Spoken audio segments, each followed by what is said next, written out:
Over the past month, a caravan of Central American migrants has gradually made its way up from Honduras through Mexico all the way to Tijuana, opposite San Diego.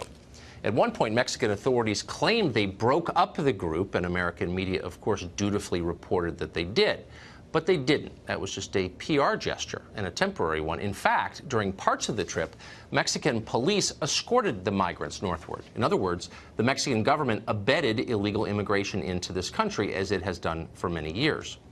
Well, tonight the caravan is on our southern border. Rather than wait for the crossing station at San Ysidro to open, many of them just jumped the fence. Some waved Honduran flags when they got to the top. And that tells you everything.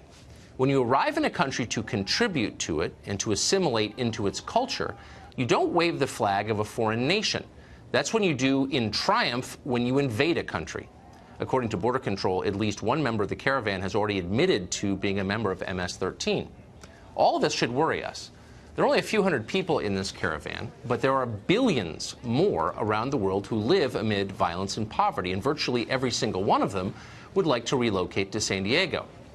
The left argues we have no moral right to stop any of them from doing that. Here's attorney Nicole Ramos of Tijuana denouncing the U.S. government as criminal for trying to enforce our own federal law. Watch. The message for Customs and Border Protection: stop rejecting asylum seekers who try to present themselves at the port of entry. You know what you're doing. You know you turn people away. You complain that they are breaking the law by entering illegally. You are breaking the law, and you are forcing them to break the law. That's why we have caravans. Yeah, that's definitely someone you want in control of our public policy, screaming into a bullhorn. This is not immigration. Immigration happens with the consent of the host country. This is happening by force, without our consent. A government that cared about its own citizens wouldn't allow it to happen. Bad things happen when you leave the door open. Every homeowner knows that. The left is demanding that we leave our door open. Any attempt at self-defense is immoral, they tell us, from the safety of their segregated neighborhoods where they all live. Illegal immigrants are amazing people, they say, far better than you are, Mr. Entitled American. Last week we had a conversation with Enrique Acevedo of Univision, and he made that point. If you're right up against a country that's totally out of control, as people are shooting each other in the numbers you just described, why wouldn't you be terrified to let them in?